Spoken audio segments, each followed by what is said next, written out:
This program is brought to you by Emory University. Good morning, everyone. We're going to go ahead and get started. This morning we have our own Dr. Dan Sorescu as our speaker. Dan did his medical training in Romania, did his residency at Beth Israel Albert Einstein in New York, and came here as a cardiology fellow. And I remember when he interviewed, he was perhaps the most enthusiastic interviewee we had ever had for the fellowship program. And Dan has progressed through the ranks, is now an associate professor. One thing I always think about Dan is probably one of the smartest people I know, is able to pull together a lot of data from very interesting areas and present some interesting stories. And today it appears no different. We're going to learn about industrial overfeeding, and we'll understand what that is. Good morning. Thank you, Bob. So first of all, I would like to disclose that I have no conflict of interest. Okay. So topic of this lecture, it's about obesity, and we know obesity, it's not only a United States epidemic, but also a global epidemic. However, the question is it really the obesity that matters when it comes to cardiovascular disease, or is just pointing to something else that causes obesity and cardiovascular disease? So going along that line, I hope I'm going to try to convince you that over the next 45 minutes or so that it's not obesity per se, but actually how you acquire obesity that makes the difference, and particularly the type of nutrition, industrial nutrition we are dealing with nowadays. So it's always nice to start with a complicated patient. I'm not going to bore you and go over in details over this, but I just wanted to set the big picture, and we see this more and more frequent in our practice. I would say in our heart failure clinic practice, probably it's 1 out of 2 patients present like this nowadays, at least the ones who are admitted in the hospital. And out of 20 patients on the service every day. So 64 years old woman with history of morbid obesity, over 300 pounds, sleep apnea, high blood pressure, diabetes, comes with acute decompensated heart failure, atrial fibrillation with rapid ventricular rate, and anasarca. And clear, she's had 2 recurrent admissions for heart failure, volume overload, and she's got acute renal failure and severe pulmonary hypertension, so-called heart failure with preserved systolic function. So this is a typical example of a patient who is obese, has got major comorbid illnesses. And the question is, how does she get it here? Obviously, this takes over 30 years. If I were to try to make a progression of a disease, and again, by all means, this is a very simplified version, I would see that about maybe 30 years ago, this patient maybe would have presented to an outpatient primary care clinic as a patient who's just morbidly obese with borderline hypertension and maybe a little bit of prediabetes or metabolic syndrome, maybe sleep apnea, maybe not. About 10, 20 years later, one could see a patient like this can evolve to have full-blown diabetes type 2, stage 2 hypertension, which becomes now resistant to treatment, and may present every once in a while in a hospital with heart failure with preserved ejection fraction. And then last but not least, will evolve eventually 34 years later to the patient I just presented you. And then when it comes to us, it all looks like, well, we got a lot of different illnesses here that we got to treat, but it's possible that all these illnesses may have actual common denominator to begin with, and maybe that's why it makes it so difficult to treat. So few examples. Once each of the illness is acquired, brings on other problems. And of course, there is disease interaction here. For example, obstructive sleep apnea per se has profound impact on any cardiovascular disease. If you look in general population, about anywhere between 45, really up to today is considered up to over 50% of patients with heart failure will have some version of sleep apnea, whether it's central obstructive. It's also up to about 50% of our patients with acute coronary syndromes. And if you do have that, then immediately your risk of dying from coronary disease, it's way higher, about 5-fold higher than if you don't have obstructive sleep apnea. And then resistant hypertension, now it's about 2/3 of all our patients with resistant hypertension. When it comes to heart failure, actually obstructive sleep apnea has become, or central sleep apnea actually has become, together have become probably one of the single most important risk factors for negative prognostic and negative outcomes in heart failure, way worse than ejection fraction, and up there with renal failure in terms of the odds ratio to die from it. But what is it really, obesity or heart failure related to obesity or sleep apnea? And it's very difficult to point the fingers out. There is no matter how hard we try to find a certain phenotype, clinical phenotype, you can find just old-fashioned heart failure, cardiomyopathy, left ventricular hypertrophy, left ventricular dilation version sometimes. You can have biventricular hypertrophy, and it's really very difficult to point out the exact phenotype. And often it's co-associated with refractory hypertension, with pulmonary hypertension, coronary disease, strokes, acute coronary syndrome, dyslipidemia, last but not least, central obesity and insulin resistance with diabetes type 2. And if you do have sleep apnea, then you're more likely you're going to develop atrial fibrillation, usually really at the end of the disease. You're more likely to develop heart blocks and sudden cardiac death, and pretty much aggravates every other cardiovascular condition that we know.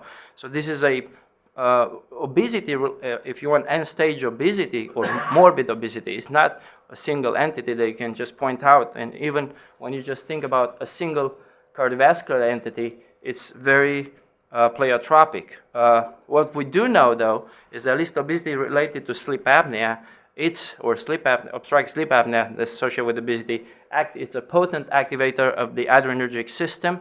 If you look at these polysomnograms, when you look at the blood pressure during and systemic sympathetic system, nervous system activation during sleep, notice that as soon as the patient has hypoxia or the apnea episode, there's a tremendous activation up to tenfold of the sympathetic system. Basically, it's like a patient is running a marathon where he's trying to sleep. The same with the blood pressure and the same with other activities on the electromyogram. So obstructive sleep apnea is associated with tremendous sympathetic activation, particularly at night, and then the opposite, hypersympathetic system activation too. It is associated with inflammation, so and cytokine activation. It is, and when you look back and say what causes obstructive sleep apnea, the single most important clinical predictor to actually predict who's going to develop sleep apnea is your sudden weight gain over 7 kilograms, 15 pounds in a year. So if you gain and you keep it there in a year, then you're more likely you're going to develop that. So by itself, it appears that everything is about obesity here. Nonetheless, these patients also, this is just an example of inflammatory markers and oxidative stress activation, not only in the adipose tissue, but also in the plasma and in the vessels. So going back to obesity and heart failure in African Americans, a CARDIA study has noticed that blacks have a 20-fold higher risk than white to develop heart failure in U.S. population, particularly if they are less than 50 years old. The main predictors in these particular patients, when they were published, is that hypertension, obesity, BMI over 32, metabolic syndrome, systolic dysfunction, and now, although this has not been studied, I bet you a lot of these patients possibly have sleep apnea. So again, I would say this looks very similar to the phenotype that I was presenting earlier in stage 1 and stage 2 heart failure related to obesity. And more recently, indeed, an elevated BMI has been documented a year ago into a study in a New England journal that indeed the higher BMI, the higher the risk of cardiovascular disease, whether you smoke or you haven't smoked. So basically, high BMI per se, it's associated with cardiovascular disease. The fact that obesity has been a risk factor for heart failure has been known already for a while and was published in 2002 in New England Journal. And at that time was a big issue, controversial issue, because if you say that obesity is a risk factor for heart failure, and heart failure is caused by hypertension and coronary disease, then obesity is not a risk factor of coronary disease. How come it's a risk factor of heart failure, which is ischemic cardiomyopathy? At that time, there are only two-thirds of all heart failure. So I'm going to try to convince you that there's more to it, because obesity is becoming now, and particularly morbid obesity, is becoming a major epidemiologic trait, epidemic in the United States and in the world. And probably most of you are familiar with this picture. These are in 90s, the morbid obesity in this country were under 10% across the country. If you look in 2000, they have increased in the 20% range, and now in 2010, increased over 30% range. And you can see the hot spot area, the red areas are in south, particularly southeast. And then this begs the questions: in 20 years, we have become more fat than in a million years. There's no way we had the time to really get our genes involved into this. Part of it could be clear, some genetic susceptibility to acquire more weight or do something about this, but this we cannot. It's only so much we can blame 20 years worth of change in morbid obesity on genes per se. As a matter of fact, everybody thinks that if we were to import Michelangelo's David, we'll return in Italy in 2 years way morbid obese. And the question is, are we going to evolve towards homo obesicus? And that's associated with the fact that we're really spending a lot more time in front of computers and in sedentary activities. So it's not actually just obesity, it's also obesity associated with insulin resistance. So if you were to pay attention is, okay, we have gained weight in this country in the last 20 years, but what else have we done in the same time? Turns out there's a perfect overlap between new onset diabetes type 2 and morbid obesity. So in other words, we have acquired, those of us who have gotten and are become morbid obese, we also acquire insulin resistance with that. So this is the morbid obesity associated with cardiovascular illness, because we know insulin resistance is what really makes the difference between healthy obesity and bad obesity. And again, it's in the same place. And that occurs also with heart failure. If you were to go back and look at the strong heart study, if you look at heart failure per se and insulin, this is the cumulative incident risk of heart failure, and this is the plotted per whether you have normal glucose, impaired glucose tolerance, or insulin resistance. So notice that the more insulin resistant, more diabetic you are, the more likely you're going to develop heart failure. So if we go back and we try to figure this paradigm, what is it really that's associated with this heart failure related to obesity? I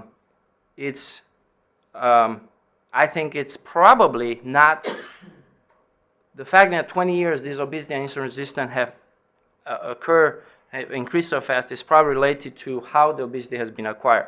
And genes have a role probably in making you more or less sensitive for what you're eating, to what you're eating. But I think at the end, I'm going to propose to you that it's a chronic overconsumption of sugar, fat, and proteins processed through or coming through the industrial sources that makes the difference. If you look into that I think causes the central obesity or the bad kind of obesity, insulin resistance.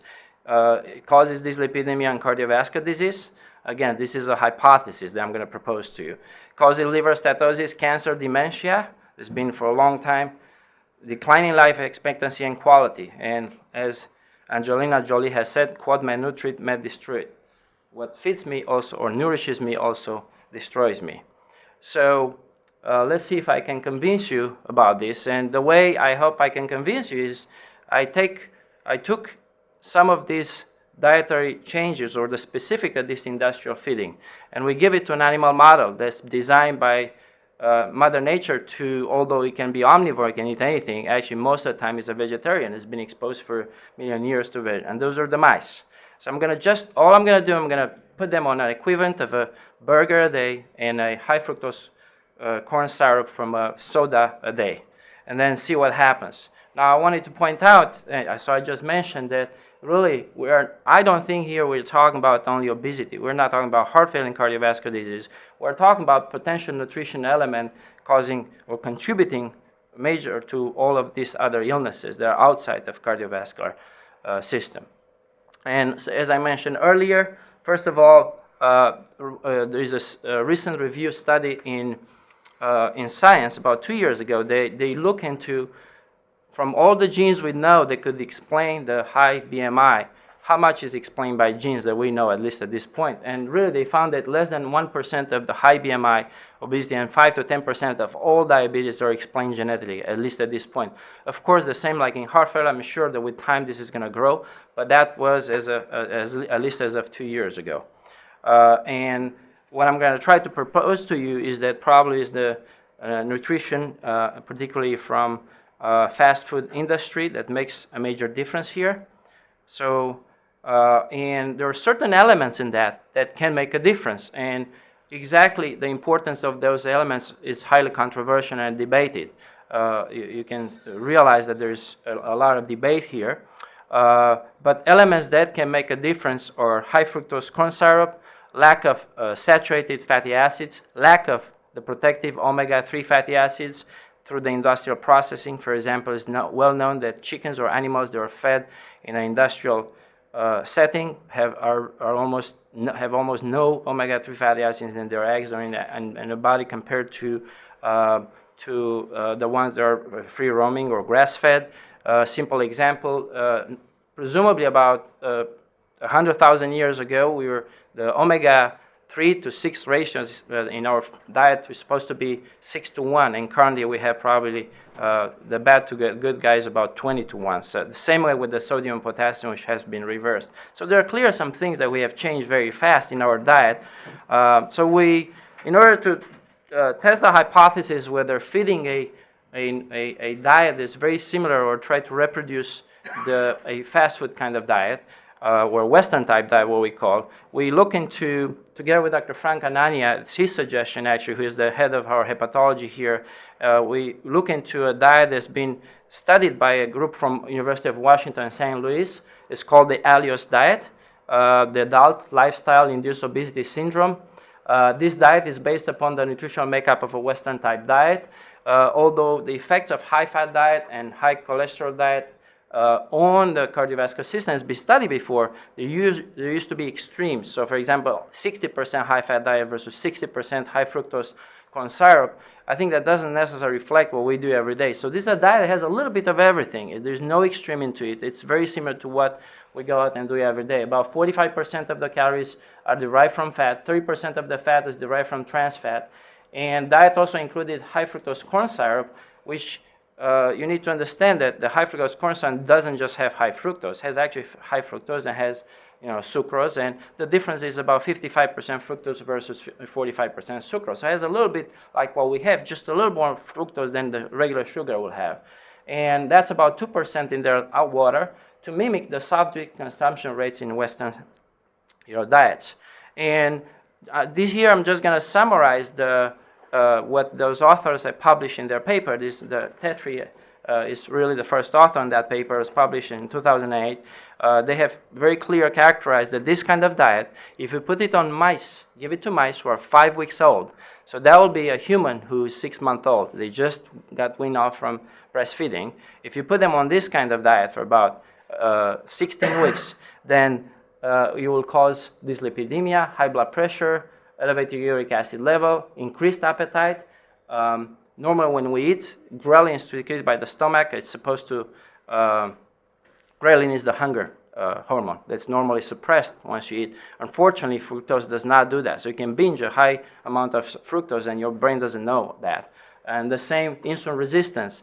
There are very few receptors or almost non-existent in the heart, in the pancreas, and in the brain for fructose. So only the liver will know that you just had a big binge of fructose if you do that, if you take a soda. So, and it will not, the liver then will interpret that, well, it's too much abundance, and will start to convert that fructose straight to fat. It's actually the most fatogenic substance that we have right now. It's more than the alcohol per se. And in the same time, the pancreas will not know to release the insulin. The brain will not know to turn off the appetite signal, and you'll continue to eat. So those are all potential side effects of fructose. Of course, the exact impact on humans is not clear now. But at least in mice, we took this diet, and then we wanted to test the hypothesis that this causes cardiac dysfunction. And mice were either on control diet, which is regular chow diet, or ALIOS diet. We performed echocardiography, blood pressure measurement, histology. We look at the RNA protein at 4, 8, 12, and 16 weeks after exposure. And I'm going to summarize here what we found is similar like with the other group, is that these mice do get obese. They get insulin resistance and glucose intolerance. I'm going to show you some data for that. They get fatty liver infiltration. Actually, it's probably right now the most accepting model by the hepatologists actually for NASH, non-alcoholic steatohepatitis, dyslipidemia, cardiac hypertrophy, and mild dilated cardiomyopathy. These are the last are our unpublished findings. So I'm going to show you, this is from the same paper with Tetri. This is a normal liver at 8 weeks after the top part shows you, this is a smaller scale, this is magnified, and then look what happens with the mice after they're exposed for 8 weeks on this diet. All this, what you see white little bubbles, are actually the fatty infiltration. It goes all the way up to 40 to 60% of liver being replaced by those. And the relationship between actually dyslipidemia or coronary disease and steatosis has been actually seen by hepatologists a while ago. So if you were to look at all patients with coronary disease, or actually all patients with coronary disease here, these three groups, this one without coronary disease, if you don't have coronary disease, you have 50% chance to either be on having hepatosteatosis or not. But once you start to have single, 2-vessel or 3-vessel coronary disease, your risk of developing liver steatosis is up to 100%. So pretty much advanced coronary disease, advanced liver disease, it's 100% overlap, okay, which is very fascinating. And I will show you why. This particular animal model appears to reproduce exactly the same thing. If you look from, so when we look very careful at these hearts after the mice have been exposed to this diet, they actually develop a dilated cardiomyopathy phenotype. Initially they get cardiac hypertrophy, and then eventually they get dilated cardiomyopathy. And their hypertrophy starts as early as 4 weeks and keeps going up. Here is evidenced by the heart weight to tibial length ratio. And then when we look at the fractional shortening, which is the surrogate for ejection fraction, and end systolic diameter, notice that nothing happens. There is no left ventricular systolic dysfunction for about 8 weeks, but starting with 12 weeks, you start to have statistically significant drop in your fractional shortening, and which keeps getting worse by 16 weeks. They will get, I would say, more of a mild phenotype, so it will be an equivalent in human of an ejection fraction of 35%.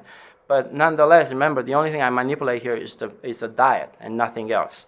And then they also get their end systolic diameter starts to go up, and the end diastolic stays the same. I didn't show it here. So suggesting more of a dilated cardiomyopathy phenotype. And so the question is, what's the evidence of in humans that you have a similar phenotype? And you cannot do this prospective experiment for humans because it'd be unethical. So you can't take somebody and put them on fast food diet and then reassess them 100 pounds later. But you can do, we have though the reverse natural experiment. So there are patients who have lost over 100 pounds from 400 to 300 or from 300 to 200.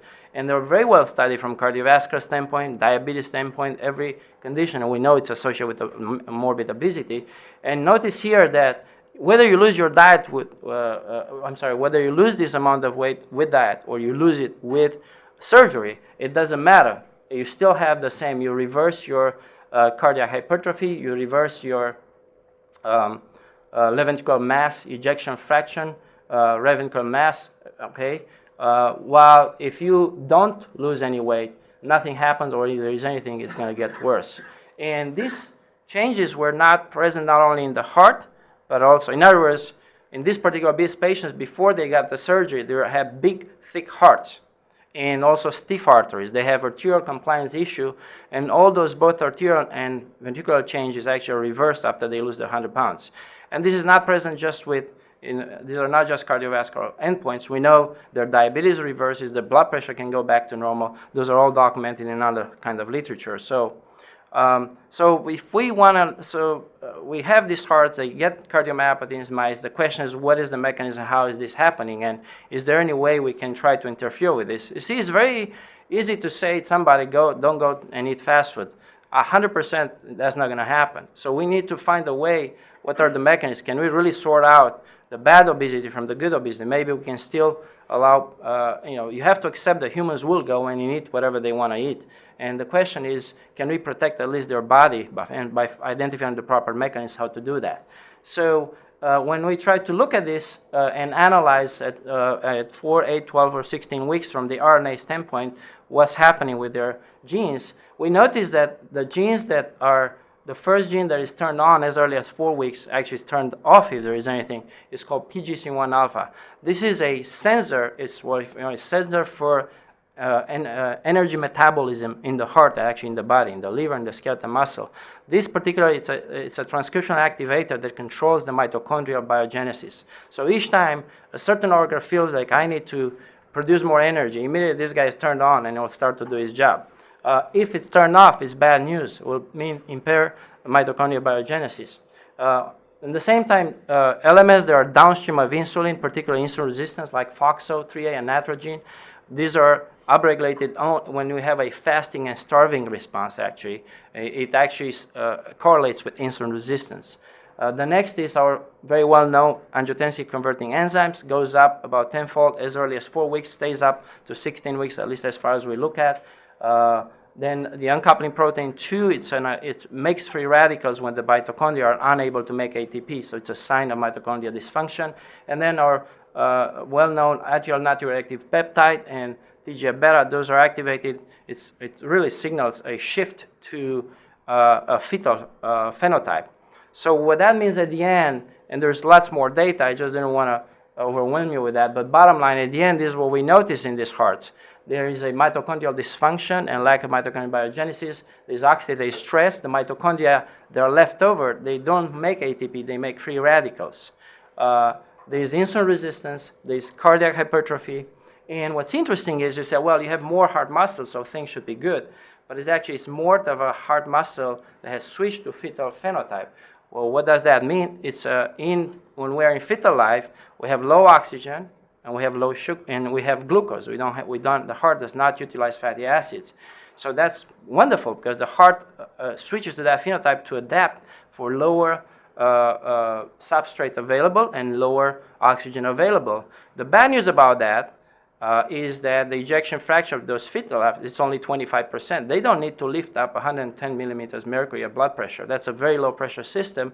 And then the price you pay for adapting for low metabolism, you actually reduce your ejection fraction. And I think that's at least my take-home message from this.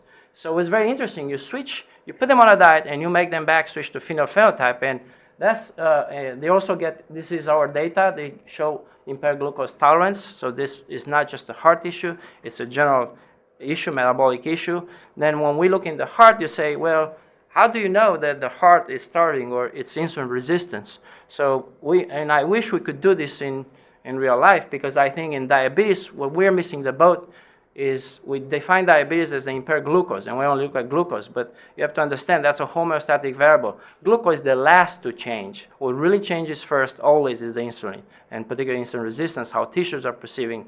And what you see here, the baseline, the way to measure insulin resistance is to look at the AKT phosphorylation in the heart, and that is a protein that's very sensitive to glucose environment in the plasma, and that protein is downregulated after 8 weeks of exposure to this diet.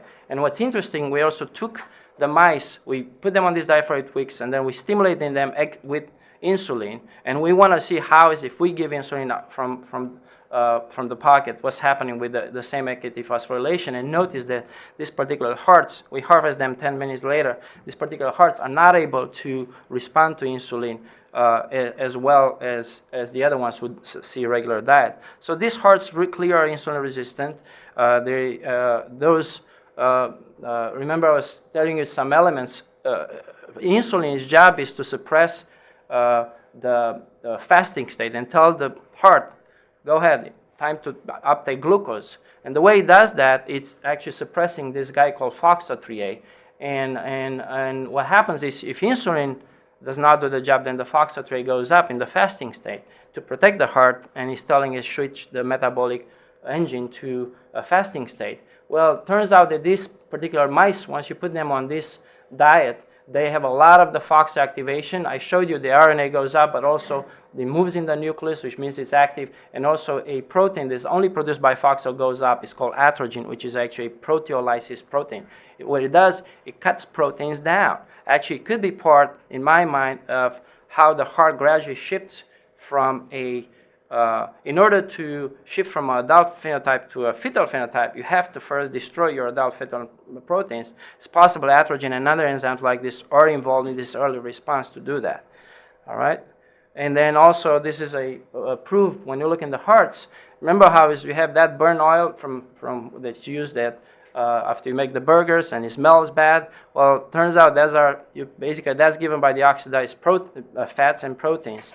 And I can do the same thing with the antibodies, look in their hearts. So these mice, when you look in their hearts, what you see here browned in the nucleus or in the membranes, is the same, is like you have burned that oil in the hearts. It's the same marker. You have oxidized fat and proteins. So if I were to summarize what so far we have, what we understand about what's going on in the hearts of these mice after being exposed to this diet at molecular level, first, turns out, I didn't show you this, that these hearts, downregulate their glucose transporters, which means they are paradoxically in an environment you have plenty of glucose and fats. Actually, they downregulate their glucose, and actually you're not getting glucose inside the cell. The same way you're not getting fatty acids inside the cell, free fatty acids, and the enzymes, they metabolize those. Then we downregulate the mitochondrial respiratory chain. That's the one that passes on the energized electrons to produce ATP. The ATP synthase, the main enzyme that makes ATP, is downregulated. And then it turns out these mitochondria are dysfunctional because instead of using all those substrates to make actually ATP, they actually pass the energized electrons to the oxygen to make free radicals, superoxide molecules, through the uncoupling protein. So these are not good mitochondria, and at the end, it looks like this is a starving heart. And I found very paradoxically, there was a similar, 2 years ago, I put the title of my for grand runs as overnutrition leads to a starving heart. Turns out that Robert Lustig, who is now very famous or infamous for bringing the kids actually obesity epidemic in the main stream, he published this paper in 2006 saying the skinny on childhood obesity, or how our Western environment starves kids' brain. Turns out actually there's a lot going on. An obese brain is actually a starving brain. It's insulin-resistant brain, and that is the problem why you keep eating and want to eat more food, and you never have enough. All right, so that's very fascinating. So having said that, the brain is seeing the same thing what the heart is seeing. And then if you look from progression of heart failure, it turns out I can reproduce in 16 weeks at the molecular level everything that has been known to cause heart failure or end-stage heart failure. It doesn't matter what's the etiology. If you come from ischemic cardiomyopathy, if you come from non-ischemic cardiomyopathy, pretty much everything we have learned in terms of the genes that are turned on and off and towards the starving metabolism, I can reproduce that by just putting the mice on this diet within 16 weeks. So going back to the question, is it the obesity, how you get to obesity that makes the difference? I hope I made the point here that if you were to say, well, I got heart failure, I got cardiomyopathy, it could be dilated, it could be hypertrophic, you get all the other stuff associated with it. Actually, I can just create that just by putting the mice onto this. Sure, these mice have early, maybe stage 1 cardiovascular disease. We haven't followed them for 6 months, 12 months, but I can tell you there are aging studies where they have put on similar type of diet, and if you were to continue this, they've been already published. Mice who, once they get to be full grown up, they will be equivalent of a human 56 years old. They all have heart failure and dyslipidemia and vascular disease. So then the question is, this begs the question, I showed you we're starting to identify and find some of these changes that happens in the heart. Well, is there anything we can do to try to reverse that within this setting?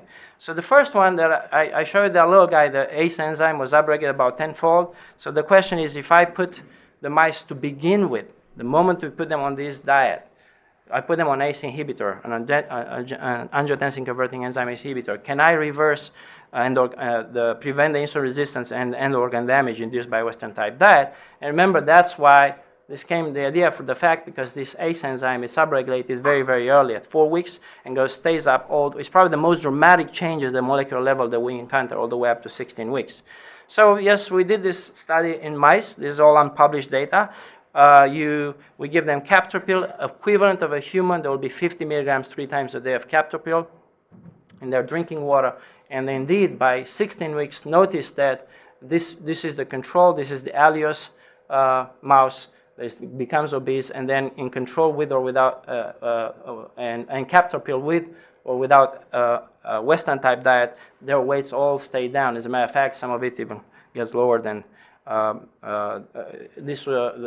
Actually, we let them go first for 4 weeks, and then we put them on Captopril. So we actually, pretty much, whatever weight you had, they stop there, and some of them may even get down. All right, and then the effect of Captopril is dramatic, not only on the weight, but also on the insulin impaired glucose tolerance test. This is the Captopril effect compared to the others. And then when we look at the hearts, notice that, the abdominal first, the fat distribution. So Captopril seemed to be very good. I showed in in reducing the fat and the obesity, the question is does it reduce the bad one or the good one? So then we can actually look at visceral fat. If we look at visceral fat, which is the abdominal fat weight, whether you look at 4 weeks or you look at 12 weeks, it completely prevents the visceral fat deposits in response to the ALIOS diet. So then when we look at the heart, with 12 weeks of ALIOS diet, you get, as I mentioned, a mild cardiomyopathy. You put them on Captopril, that's reversed, and the same with cardiac hypertrophy, as when you look here at the heart-to-body weight ratio. So you get cardiac hypertrophy, which then reversed by Captopril. So pretty much looks like every endpoint that we look at is prevented by Captopril.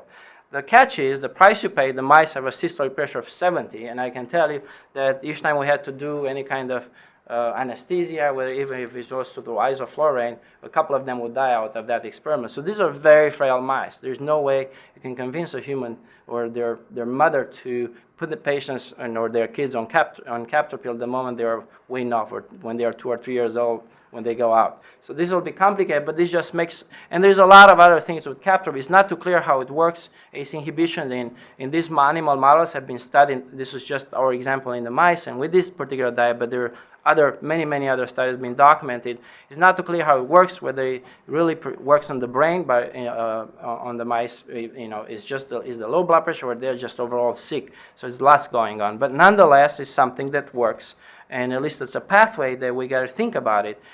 If you think in clinical trials with heart failure, ACE inhibitors, when they're a patient with systolic dysfunction after heart attack, even without heart attack, the impact of those necessary number to treat in average is 40 to 1, all right?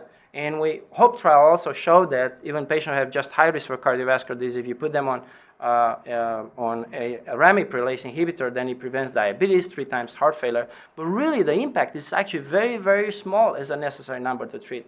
So the question is, why is it that it's so difficult after the patients have already acquired the obesity? I think it's because we're doing it probably too late. I think if we were to, in other words, the study suggests that activation of the angiotensin system is required for the development of actual obesity and early stages of obesity illnesses. And I was trying to point out that the heart changes the phenotype, but so everything else. The liver is changing the phenotype. The adipose tissue is changing the phenotype. Actually, we're switching towards bad white kind of fat as opposed to brown fat, which can utilize very different. So once you switch the phenotype, I think you have to understand what is it that maintains that phenotype, and there are completely different mechanisms than the initiation part. And we need to study this and understand better and then come up with better plans than what we're doing right now. So then the second study that we did, and I thought, you can't really convince humans not to go to eat fast food. You can convince industry not to bring on the fast food they have primed us to eat in the last 50 years. So maybe I can find something, a substance that if I can make the industry put it in the fast food, will protect the patient, and maybe they just get fat, they don't get the disease. So one thought would be, actually it's been there for over 40 years, is that we know there's a relative deficiency of omega-3 fatty acids, and I'm talking about fish oil derived, not the plant ones. And the question is, that begs the question, is dietary supplementation with fish oil derived omega-3 fatty acids, what we call the good fats, cardiovascular protective in humans with diet-induced metabolic syndrome? So there is a lot behind it. It will take probably 3 hours to just go and review everything. I'm just going to give you the highlights. First of all, why? Fats are 2 kinds. There is a saturated fat. Everybody knows those are bad. And there is a polyunsaturated fat. Few know that polyunsaturated fat, they are not all good. All right? So there is the good part, which is the omega-3 derived, and there's polyunsaturated that the normal amount is actually good. So the linoleic acid-derived arachidonic acid, it's absolutely essential for everything in the body.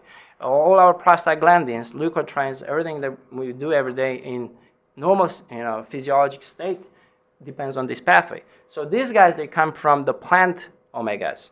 These guys come from the fish oil omegas, predominant. And what's interesting is, as long as you don't have any chronic illnesses, you're fine.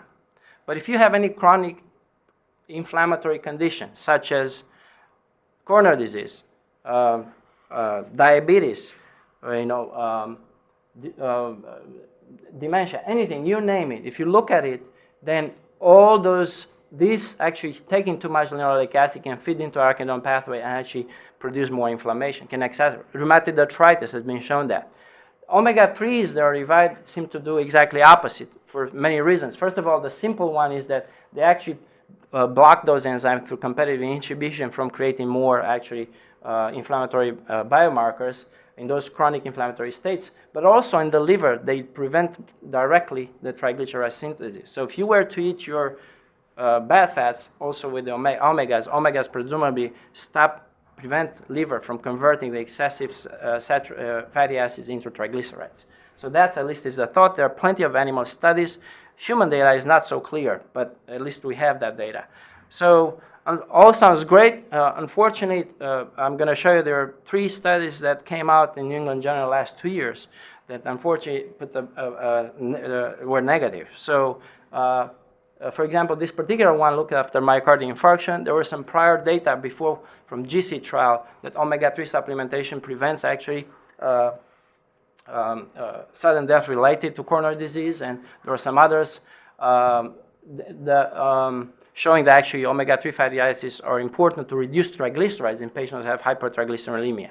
Okay, so the question is, does it also reduce coronary disease-related outcome in a double-blind randomized prospective study?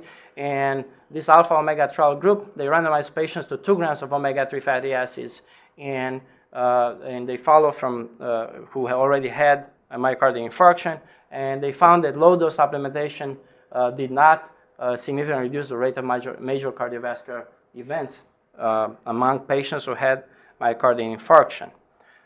Another study is worth mentioning came out actually within the last 6 months, and they use 1,000 milligrams of omega-3 fatty acids, so not 2,000, 1,000, with recent myocardial infarction and heart failure, and then they look to what's their risk in developing diabetes type 2 and what happened to the diabetes-related outcomes.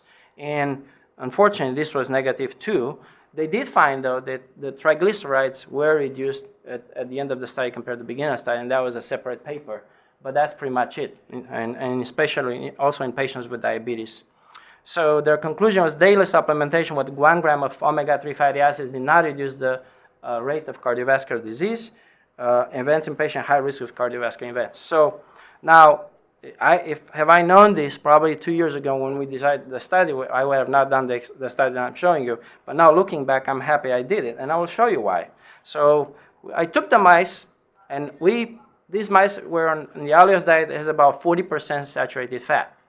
So I told the nutritionist from the company, I said, I want to replace part of this saturated fat with the equivalent that would be for a human either 2 grams a day or 4 grams a day, and that would be equivalent scaled down for these mice. So that actually goes to, I put here omega-3 2 grams or 4 grams, but it boils down to about 0.7% versus 1.6%. So if you think about it, 40% is the total. So from that, you just take about less than 1% or around 1% off, you still have 39% is all bad fat. And that was mixed in the diet. So this is important to understand why I did the study. This is not, I wake up in the morning, I take my omegas, and then I'm going to eat 3 hours later. It's actually, you do it when you take the bad food, all right? So when we did this, actually, and we did the same study for 15 weeks, not 16 weeks. Again, you look at the fraction and shortening, the control ALIOS, the ALIOS diet, again, reproducibly, it causes some cardiomyopathy. And then when you put them on 2 grams, it starts to get better. When you put them on 4 grams, it starts to get better. It doesn't go perfect back to normal, but clearly it's a dose-dependent effect, and that's very important. When we look at insulin resistance, only the high dose, actually impaired glucose tolerance is more correct, only the high dose appears to actually reverse this, and it does that only by a later on time points, 12 to 15 weeks, not as early as 4 or 8 weeks when we discovered the impaired glucose tolerance. So again, the high dose, not the 2 grams, for 4 grams. And then when we look at the liver, so this is a control liver. These are veins here that, let me see, it looks nice, red meat. When you put them on ALIOS diet, you have these big fat bubbles, okay? And then we put them on 2 grams, and it starts to reduce, and put them on 4 grams, it's even less. Of course, that's not very clear. I say, well, how do you know all those white spots are really fat? Then we did a special staining just for the red, it's called oil red O, which is only for the fat part. And then the changes are actually much more dramatic. This is a normal liver, shouldn't really have much. This is the one that's seeing ALIOS. You see about half of the whole liver is replaced with those fat infiltration. And when we quantify the effect of omegas, actually, you control ALIOS diet gets you close to 40% of your fat infiltrated with, liver infiltrated with fat. And then omega-3, only 2 grams start to reduce it. It's still statistically significant, but nothing major. But once you get to 4 grams, there is a drop by about 3/4 of the original fat infiltration, 40% to 10%. So that's actually very dramatic. It's actually as dramatic as any other drug has ever used in this NASH model to improve liver steatosis or cirrhosis. So I didn't look at cirrhosis. It's just, hepatosteatosis, but it's very dramatic. So what this begs the question is, obvious the liver steatosis improved more than the hard part, okay, and the insulin resistance, and only after long exposure, not short acute exposure.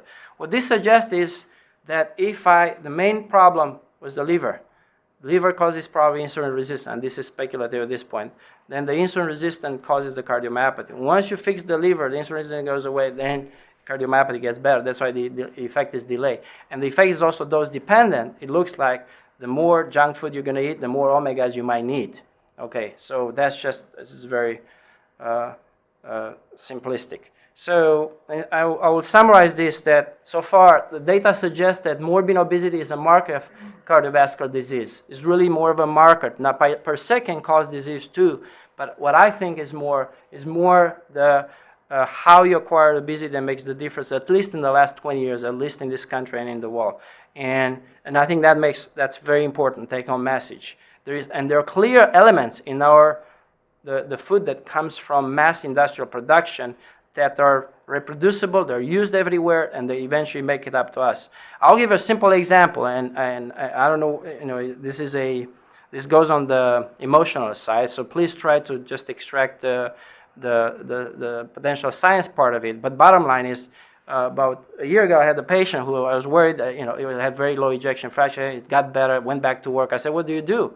So it turns out his job is to go to he has the whole Southeast account for Burger King and McDonald's, takes all their used oil. Everything has been used, burned, to make the burgers and the fries, takes all that oil that's oxidized and foul-smelling, and their company takes the smell away and puts it back into the pet food, chicken feed, cow feed, everything goes into industrial stuff. And, while you may say, okay, well, we clean up everything, this has the highest FDA standards, I'm not sure what they're going to do with the oxidized part of it. Bob can think more about that. I can tell you that I bet you if somebody does a study, we'll find that all those chickens or whatever they are fed, they are diabetic. And that's what happens, and it eventually gets into us. Anyway, that's just a take-home message, a simple observation, that we have no idea what's going on there.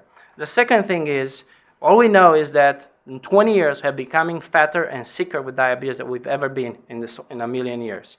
The second take-home message is that cardiomyopathy associated with Western-type diet is related to insulin resistance, and it's really more of a starving metabolism, while liver is the one that is actually over-binging and over-depositing, the same like adipose tissue. There is a very strong connection between liver steatosis and coronary disease, which points to the fact that nutrition is the source for both. Third, treatment with an ACE inhibitor, at least there is some evidence in humans, like the HOPE trial, but also in animals that I showed you, prevents cardiomyopathy and obesity in mice fed with Western-type diet, which begs the question whether it's worth starting primary prevention ACE inhibitors, low dose, in humans with obesity. And then treatment with omega-3, 2 and 4 grams, improve liver status and cardiomyopathy in mice. Unfortunately, clinical trials in humans with low dose, lower than what we have used here, have failed to show a major impact in cardiovascular outcomes in patients with diabetes or myocardial infarction. And I hope I showed that, at least in animal studies, there's clear dose-dependent effect that should not be ignored. I would really like to thank Bob for his forever support since I've been here for almost 15 years. Really, a lot of the original diet and thought process actually was suggested and work as collaborative work with Dr. Frank Anania. He is the head of hepatology here at Emory, and I'd like to thank all my fellows who actually have did this job, and I'll be happy to take any questions. Thank you. Thanks, Dan. That was a great talk, pulled together a lot of information, very provocative. So from a clinical perspective, what am I supposed to do with omega-3 fatty acids now in my patients? You know, I spent years getting them all on 2 or 3 grams. Should I leave them on? I think it'd be helpful. We all had some advice on where to go with that. Well, as always, you just got to be honest with the patient. So I always tell them, well, I'll tell you what the evidence shows. I also tell you what we don't know, and also tell you what I would do if you're my dad or my mom. And so the first question is, the evidence shows that it really is not very effective, except evidence-based medicine shows only one improvement, and that is in reducing the triglycerides if you use 4 grams a day. And that's clear. What we don't know is the impact on diabetes, and the impacts on heart attack or preventing mortality-related cardiovascular disease. And I will tell them that, and unfortunately recent studies have been negative, that with a dose of 1 gram or 2 grams a day. And then third, I will also say that I'm privileged to more information about this, and as long as the source is clear, and I think there are clear more studies going on, and if they tolerate it well and they can afford it, I would, if despite having perfect evidence, they could consider take that. But that would be my personal opinion, which I now will acknowledge that that's biased. So. Dan, a very nice talk, and I appreciate what you were saying about the omega-3s and the ACE inhibitors and all. But I guess if I look at this, my message, and I ask if this is your message, is the thing we know is there's too much overeating, and that obesity is the problem. And as you look at population management, isn't that the message we really should give? Is that we've got to reduce our caloric intake, we've got to get more active, and I would think that that's where we should focus. It's intrigued that the population looks for a pill to take that they can counter all this, Right. And that's the wrong message, I think. Right. Well, I completely agree with you. I mean, that's my most emphasis, the most important emphasis when I personally talk to the patient. That's what I teach with everybody. The whole purpose of this was, well, on top of that, look, if we fail, and unfortunately we have shown too many times we failed in really how many patients really lose more than 10 pounds. And turns out in order to make an impact on cardiovascular disease, you need to lose at least, although everything matters, even 5 pounds, if you keep it constant, you really need to use about 20% of what had happened there once you are morbidly obese. And very, very few, unfortunately, are there. Not that I completely agree, we should make every effort to get there.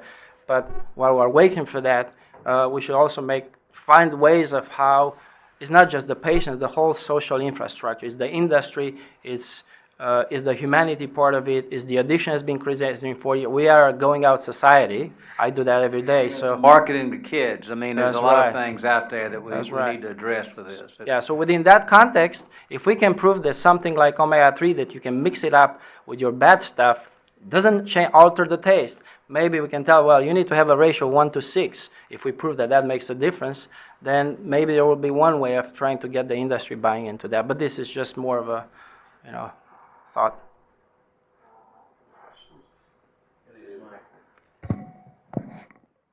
So another component of industrialized diet is the amount of salt, and I was wondering if the ALIOS diet is different in the amount of salt to the control, and what do you think how would that high salt diet interplays with a high caloric diet? So those mice have an equivalent of a human somewhere between 5 and 10 grams, depending how much you eat.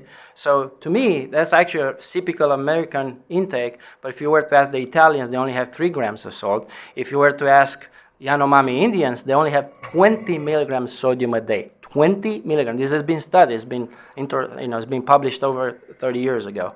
All right. And if you were to ask a Japanese from Akita County, where is the highest incidence of salt intake, they eat 40 grams of salt a day. So anyway, but these particular mice reproduce what we are supposed to eat, 5 to 10 grams, which is still a lot, because the most recent recommendations from FDA is to drop that to 2.2 grams a day if you don't have any condition less than 1.5.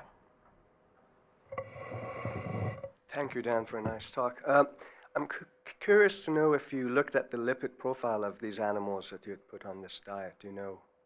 I personally haven't looked, but the Tetrick group, who has published this in 2008, gave a very detailed analysis. So triglycerides go up, the mice don't have a lot of LDL, they have HDL, but their HDL goes down and the LDL goes up. Pretty much reproduces every. Uric acid goes up, and I don't know if these guys will ever get gout attacks, but seems to, and eventually they get high blood pressure too, at least in high fructose, specific diets. So there's a lot that they actually reproduce metabolic-wise.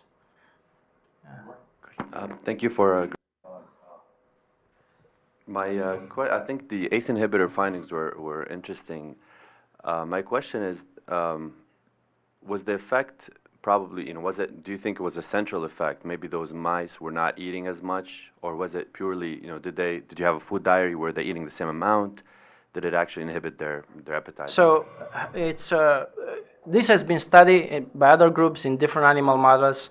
And I can tell you these mice definitely eat less. If you do a calorie count, actually they have much, much less intake than food. So clearly some direct central effect of the ACE inhibitor. So it's hard to sort all that out, all that into this. This is actually one of the criticism, but at the same time also begs the question is clear in our developing the addiction for this kind of food or the insulin resistance in the brain, there is some role for angiotensin activation there in the brain. But yes, they have that. Has anyone given these mice metformin on this diet, and what did that do? Not on this, not on this diet. That would have been my next study. But in humans, we have evidence if you give metformin, high BMI, metformin, or losing weight, you prevent diabetes. Actually, metformin is very, very, probably the most beneficial drug we have right now in preventing cardiovascular outcomes in patients with type 2 diabetes. Not insulin. I'm talking about type 2 diabetes. Okay. It's an advertisement actually for noon conference. I'm going to present that. Yeah, all right. Okay, well, thanks so much, Dan. That was a great talk. Really appreciate it. The preceding program is copyrighted by Emory University.